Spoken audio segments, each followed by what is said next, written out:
50% भी आप अगर महिलाओं को पैसे देंगे और उसको मल्टीपल कीजिए 1 लाख से, तो पैसा कहाँ से आएगा? यानी राहुल गांधी ने फिर से गलती कर दी है इस मैनिफेस्टो के जरिए, कह सकते हैं एक बार। वो अपने मैनिफेस्टो में एक तस्वीर चस्पा करते हैं, वो तस्वीर होती है थाईलैंड। लेकिन उससे पहले तो बहुत सारे लोगों के खाते भी नहीं थे। बीजेपी आने के बाद ही कई लोगों के सारी खाते चीजें खुले। और आप ये मान के चलिए 2014 में नरेंद्र मोदी अगर पहली बार देश के प्रधानमंत्री बने तो उसके पीछे वो गुजरात का मॉडल था जिस पे ट्रम्प प्रोग्राम हुआ था, उस गुजरात के मॉडल को ढकने के लिए बाकायदा पूरे सरकार को पूरे इंतजाम करने पड़े थे अहमदाबाद में। दीवार खड़े करना पड़ा। लेकिन विपक्ष क्यों नहीं मुद्दा बना पा रहा है इन मुद्दों को?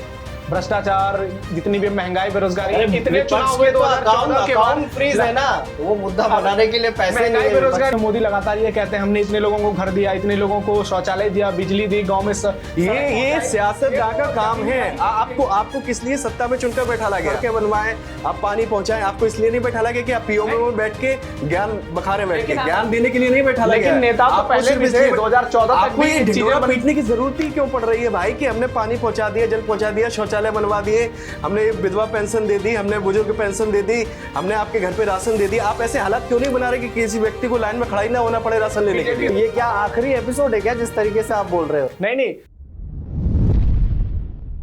19 अप्रैल से देश में लोकसभा चुनाव के लिए वोटिंग शुरू हो जाएगी और 4 जून को यह तय हो जाएगा कि नरेंद्र मोदी तीसरी बार भारत के प्रधानमंत्री बनेंगे या फिर इंडी गठबंधन के दावे हकीकत में तब्दील होंगे। लेकिन उससे पहले कांग्रेस पार्टी ने अपना मैनिफेस्टो जारी कर दिया है, तो आज इसी मुद्दे पर हम चर्चा करेंगे। शुरुआत विजेंद्र आपके साथ करना चाहूंगा। कांग्रेस ने अपना मैनिफेस्टो जारी कर दिया है, तो क्या कांग्रेस के मैनिफेस्टो को देखते हुए ऐसा लग रहा है कि कांग्रेस पार्टी का प्रदर्शन पिछले लोकसभा चुनाव से इस बार बेहतर होने वाला है? पहली बात, कहीं भी इतिहास में ये अंकित नहीं होता कि मैनिफेस्टो देखकर जनता जो है वो किसी पार्टी को वोट करती है। कम से कम 20-25 साल की राजनीति से तो यही समझ में आता है। आप कुछ भी लिख के दे दीजिए, जनता जिसको वोट देना है उसको देती है। बीजेपी सत्ता में आई 2014 में, उसके पहले अटल जी ने अलायंस की सरकारें चलाई, ये भी अलायंस की सरकार ही एक तरीके से एनडीए की। लेकिन सबसे बड़ी बात यह है कि बीजेपी ने बड़े बड़े वादे नहीं किए।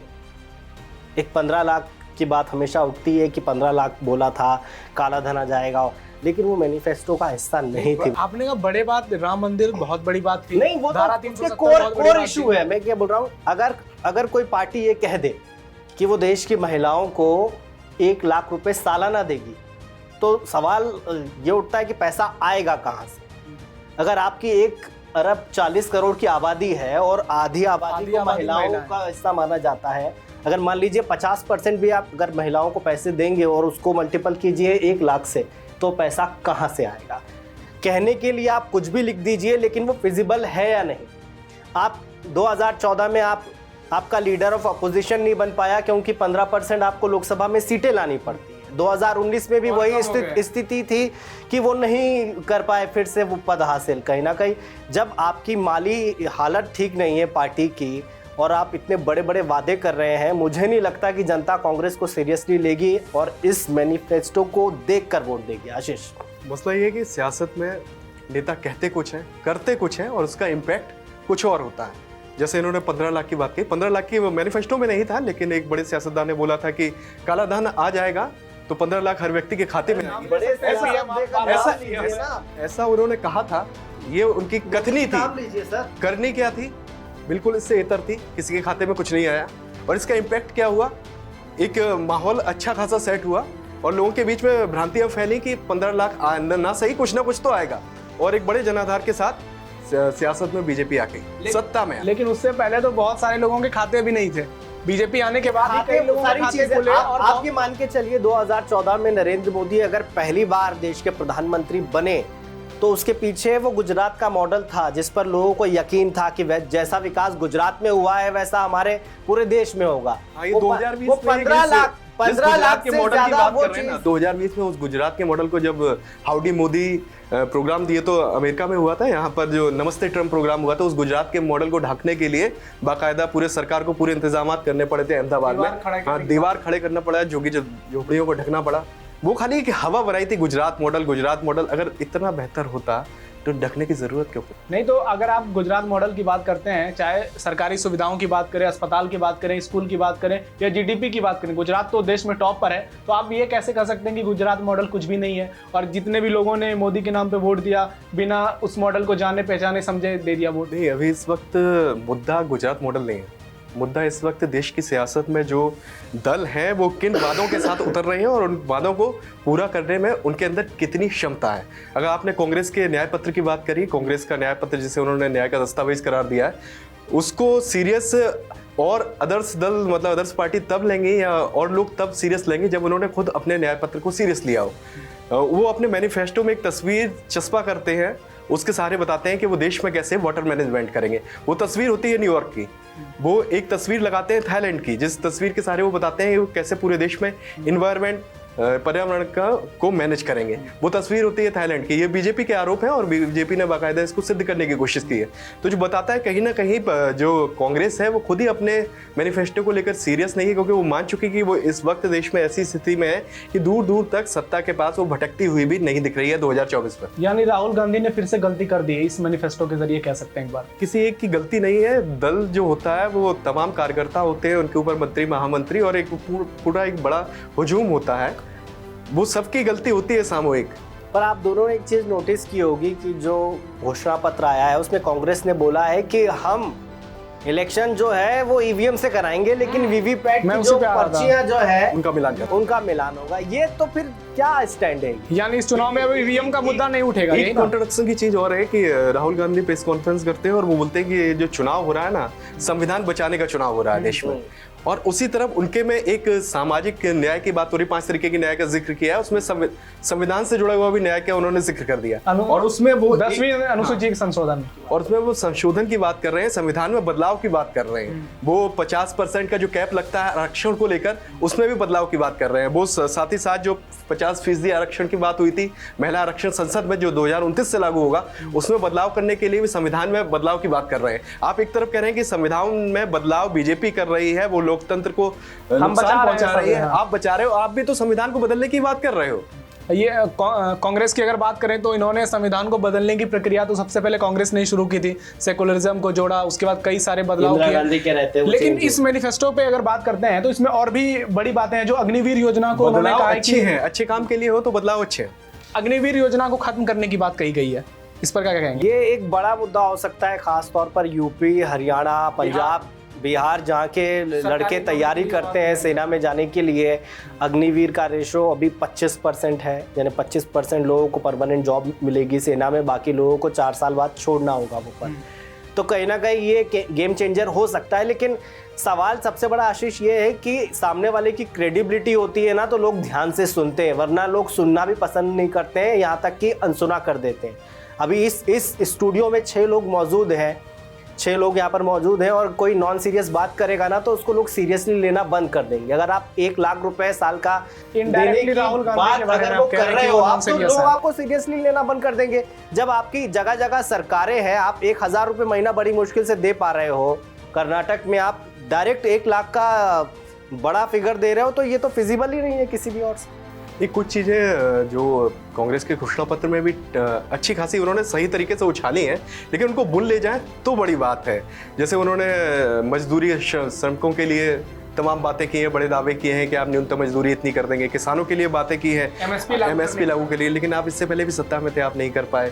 और महिलाओं को लेकर भी कहा है कि रोजगार के अवसर पैदा करेंगे और कम से कम जो सरकारी नौकरियां हैं केंद्र सरकार की, उसमें 50% जो कोटे निर्धारित कर दिया जाएगा महिलाओं के लिए। साथ ही उन्होंने जो आरक्षण की श्रेणी से जो लोग आते हैं उनके लिए भी जितनी भी भर्तियां अभी तक खाली हैं उनके आरक्षित पदों पर, उनको तत्काल प्रभाव से भरने की बात की। अगर ऐसा कर देते हैं और ऐसी उनके पास सच में प्लानिंग है ऐसा करने की, तो बहुत बड़ी बात है। दल बदल कानून पे बात करिए। कई बार आप एनालिसिस करोगे ना, में कोई भी दल बदलेगा कीजिए, आप उसकी सदस्यता चली पार्टी के मैनिफेस्टो का एनालिसिस कीजिए। कुछ कोर इशू छोड़ दे, जैसे बीजेपी ने राम मंदिर पूरा किया है, 370 किया है, 3 तलाक किया, उसको हटा दीजिए तो जनता को बेवकूफ बनाने का पत्र होता है घोषणा पत्र। बीजेपी की सरकार ने दावा किया था कि अगर हमारी सरकार बनेगी, बीजेपी पार्टी ने दावा किया था कि हमारी सरकार बनेगी तो 2 करोड़ नौकरियां हर साल देंगे। वो कहाँ है पेट्रोल नौकरियां? 40 रुपए लीटर होंगे, पेट्रोल डॉलर सस्ता की होगा, हाँ। महंगाई कम होगी, ये सारी चीजें नहीं हो पाई। घोषणा पत्र में लिखा कुछ और जाता है और हकीकत में कुछ और होता है। तो कुल मिलाकर मुझे लगता है कि जनता भी अब घोषणा पत्र को सीरियसली नहीं लेती है। वो रिसेंट में एक शायद इसीलिए बीजेपी के घोषणा पत्र की चर्चा नहीं हो रही है। घोषणा कोई पत्र नहीं का पूछ रहा कि मामला बीजेपी कुछ के ऐसा हो मैनिफेस्टो चुका कब है देश आएगा। में, घोषणा पत्र की बात कुछ ऐसी हो चुकी है, कांग्रेस बोलेगी कि हम आपको 1 लाख रुपए सालाना देंगे, तो बीजेपी बोलेगी कि हम आपको मालामाल कर देंगे, आपकी तिजोरियां भर देंगे।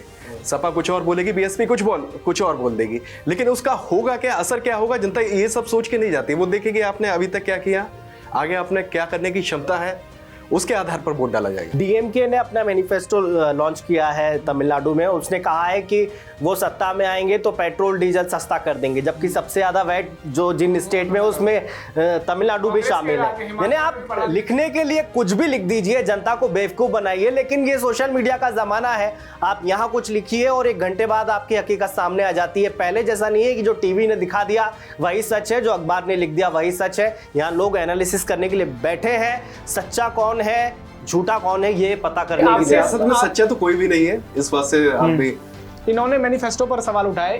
तो हम ये भी कह सकते हैं कि हमारे देश के लोगों को भी और जिम्मेदारी लेनी होगी, उन्हें भी ये देखना होगा मैनिफेस्टो में क्या है। अगर वो उसके आधार पर वोट नहीं करते हैं तो फिर मैनिफेस्टो का तो कोई फायदा ही नहीं रहेगा चुनाव में। नहीं, सबसे बड़ी बात है कि जो संविधान हमें हक की चीज करे, संविधान हमें हक देता है कि आपके इलाके का जो बेहतर नेता हो, जो बेहतर तरीके से आपके मुद्दों को उठा सके, आप उसको चुनिए। आप ये मत देखिए कि केंद्र में वहां पर जाके दिल्ली में कौन बैठेगा, कौन पीएम की कुर्सी पर बैठेगा। आप ये देखिए कि आपके इलाके का जो सांसद होगा, विधायक होगा, पार्षद होगा, वो आपकी बात सुनता है या नहीं सुनता है। इस आधार पर जब आप चुनेंगे ना, एक ऐसी पचमेल खिचड़ी पकेगी, 1 बार पकेगी, 2 बार पकेगी, फिर वो आपस में मिलकर खुद अपना नेता ऐसा चुनेंगे, प्रधानमंत्री उसको बनाएंगे जो उनकी बात सुनेगा। अगर आप सीधे सुन लेंगे, दिल्ली वाला बंदा बोल रहा है कि हम आपकी जिंदगी बदल देंगे, उसके आधार पर आप अपना जनप्रतिनिधि चुनते हैं, तो आपने गलती कर दी है। और इस बार बीजेपी भी कह रही है कि मोदी के नाम पे ही चुनाव होंगे, यानी उनके किसी सांसद का अपना कुछ वैसा जनाधार नहीं है जिसके कारण उन्हें वोट मिले। कमल मतलब बीजेपी और मोदी, उसके अलावा कुछ नहीं दिखना है। बीजेपी में तो मोदी है और मोदी मतलब बीजेपी है, अभी तो यही वर्तमान स्थिति है।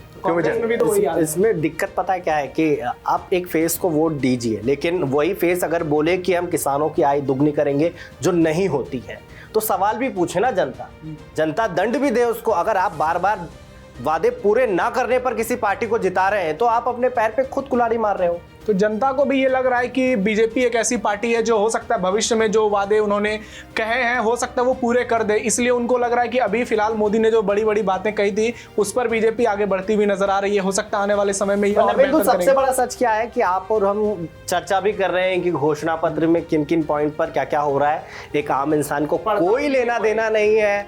वो सोच के बैठा हुआ है कि फला में मुझे अच्छा लगता है मैं उसको वोट करूंगा। वो इस कसौटी पे कस ही नहीं रहा है किसी पार्टी को कि घोषणा पत्र में क्या है। वो शिक्षित है तब भी नहीं वो इस बारे में बात करना चाहता है। वो धर्म के नाम पर कहीं ना कहीं खेमेबाजी में बटा हुआ है, वो कहीं ना कहीं आडंबर के नाम पर बटा हुआ है, और कई बार वो पहले ही तय कर चुका होता है कि यही है हमारा नेता, ये काला हो गोरा हो कैसा भी हो हमको इसी को वोट कर। क्योंकि चुनाव की प्रक्रिया शुरू हो चुकी है, चुनाव अभियान भी शुरू हो गया है, लेकिन आपने अभी तक किसी भी दल के नेता को जो कि अभी सत्ता पर बैठे हुए ये कहते हुए नहीं सुना होगा कि महंगाई इतनी बढ़ गई है, इस वजह से बढ़ी है, आने वाले दिनों में हम ऐसा करेंगे, इससे महंगाई खत्म हो जाएगी। बेरोजगारी की दर बढ़ गई है, हम ऐसा करेंगे, बेरोजगारी खत्म नहीं होगी तो कम से कम होगी, रोजगार ऐसे आएंगे। आप क्या सुनते हुए देखोगे? राम मंदिर बन गया है, विपक्ष के नेता राम मंदिर में जाने से डर रहे हैं, राम मंदिर से भाग रहे हैं, उन्हें राम नाम सत्य होने का डर है। ऐसे तमाम लेकिन विपक्ष क्यों नहीं मुद्दा बना पा रहा है इन मुद्दों को? भ्रष्टाचार, जितनी भी महंगाई, बेरोजगारी, इतने चुनाव हुए 2014 के बाद फ्रीज है ना, वो मुद्दा बनाने के लिए पैसे नहीं है। बेरोजगारी किसी चुनाव में चलता ही नहीं है। देखिए अभी जो दौर बदला है ना, उसमें पहले क्या था कि टीवी और अखबार से चलते थे चुनाव, लेकिन अब क्या चलते हैं? सोशल मीडिया से चलते हैं। और सोशल मीडिया किससे चलती है ये हर कोई जानता है, पैसे से चलती है। और पैसा जिसके पास होगा वो अपनी हवा, कुछ घंटे की भी बात नहीं, कुछ मिनटों में पूरे देश में अपनी हवा बना। नहीं, अगर इसकी बात करते हैं तो फिर सोनिया गांधी दुनिया की सबसे ज्यादा अमीर नेताओं में से एक है। तो सोनिया गांधी मतलब कांग्रेस नहीं ना, कांग्रेस पार्टी के अलग अकाउंट है। सोनिया गांधी मतलब कांग्रेस नहीं। सोनिया गांधी तो वैसे भी अपना आखिरी चुनाव लड़ रही है। और दूसरा, कोई भी राजनेता पार्टी चलाने के लिए अपना पैसा नहीं लगा देता है। ये आज़ादी वाला दौर नहीं हो गया कि घर से आज़ादी के आंदोलन के लिए घर से लाके अपना खेत बेच। इलेक्टोरल बॉन्ड को लेकर बात बाद में कर लेंगे, लेकिन अभी जो मैनिफेस्टो मुद्दा है हमारा, ये दो कह सकते हैं कि कांग्रेस पार्टी ने काफी देर कर दी मैनिफेस्टो जारी करने में। इन्हें और पहले लाना चाहिए था, क्योंकि 2019 में हमने देखा था कि उसमें पुलवामा कांग्रेस को पहले लाना चाहिए। बीजेपी से सवाल नहीं आपका पूछा जा रहा। बीजेपी ने जारी कर दिया, अभी तक जारी कर दिया बीजेपी। जनता कहाँ डिमांड कर रही है? जनता को उसके आसे नहीं बैठी है कि हमें बीजेपी का घोषणा पत्र चाहिए, मोदी के नाम पे टप्पा लगाना, वो जो भी हो, मोदी के नाम पे लगाना हो या उनको जो भी दिखाई देता है। लेकिन कांग्रेस का तो उनको नहीं दिख रहा है कि विपक्ष इस रूप में आ रहा है। हमें ये बात ये है कि आप हो या हम हो, जो कमजोर है उसको सताने की पूरी कोशिश की जा रही है। राहुल गांधी कमजोर है। नहीं, जो आप दोनों जो बात कर रहे हैं उससे मैं जो निष्कर्ष निकाल रहा हूँ ये कि भैया देरी कर दी।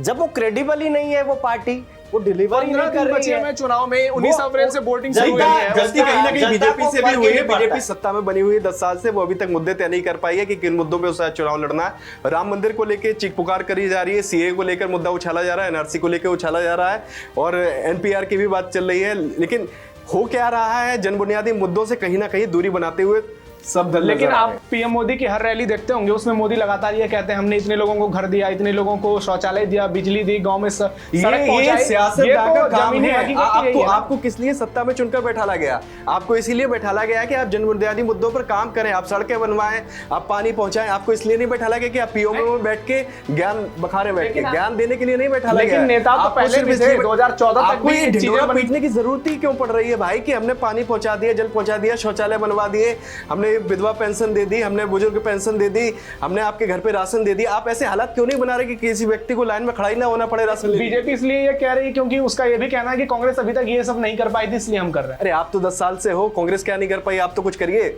जनता तो डिसाइड कर ही रही है किस पे क्या होना है। नहीं, मेरा ये मानना है कि बीजेपी अपनी ओर से कोशिश कर रही है कि ये चुनाव जो है ना, राष्ट्रपति चुनाव के तौर, जैसे अमेरिका में चुनाव होते हैं राष्ट्रपति के, उस तरीके से लड़ा जाए। मोदी के सामने कौन? अब कांग्रेस की दुखती रत ये जने इतने बुरे दिन कांग्रेस के चल रहे हैं कि वो खुल के ये भी नहीं बोल सकती है कि राहुल गांधी हमारे प्रधानमंत्री पद के दावेदार हैं, क्योंकि उसको पता है कि अगर राहुल का पेस आगे किया तो शायद 55 भी ना आए। ये 2 बार पार्टी भुगत चुकी है। मतलब 56 इंच का जो डर है 55 भी ना है।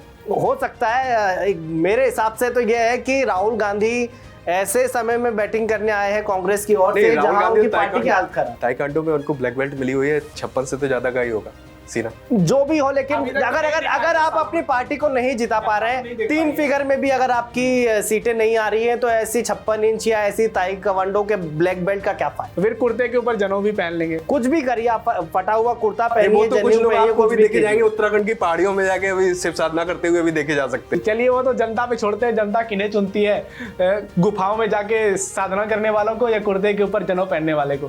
तो कुल मिलाकर बातें ये रही कि कांग्रेस का जो मैनिफेस्टो जारी हुआ है उसका कितना असर होगा। तो हमारे दोनों एक्सपर्ट्स के मुताबिक आप यही इसका एक तरह से निकाल सकते हैं निष्कर्ष की। मैं एक्सपर्ट नहीं हूँ, आशीष आप दोनों एक्सपर्ट जी। और जिस तरह से अभी तक अनकॉमन टॉक चला, आप दोनों ने जिस तरह से विश्लेषण किया है, वाकई में तो ये क्या आखिरी एपिसोड है क्या जिस तरीके से आप बोल रहे हो? नहीं, हम इसको नए फॉर्म में लाएंगे आगे, फिलहाल ये चलता रहेगा ऐसे। तो कांग्रेस के मैनिफेस्टो को आप देखिए, पढ़िए, और अगर आपको लगता है कि कांग्रेस पार्टी भविष्य में बेहतर विकल्प हो सकती है तो फिर वोटिंग तो आप ही के पास है। सोच समझ कर वोट करिए। ये जनता के ऊपर है, वो किसे वोट करती है, कांग्रेस या बीजेपी। 4 जून को तय हो जाएगा। तो फिलहाल के लिए इतना ही। आप देखते रहिए श्रेष्ठ यूपी। उत्तर प्रदेश की हर खबर से अपडेट रहने के लिए श्रेष्ठ यूपी को करें सब्सक्राइब, बेल आइकन दबाएं और देखते रहें श्रेष्ठ यूपी।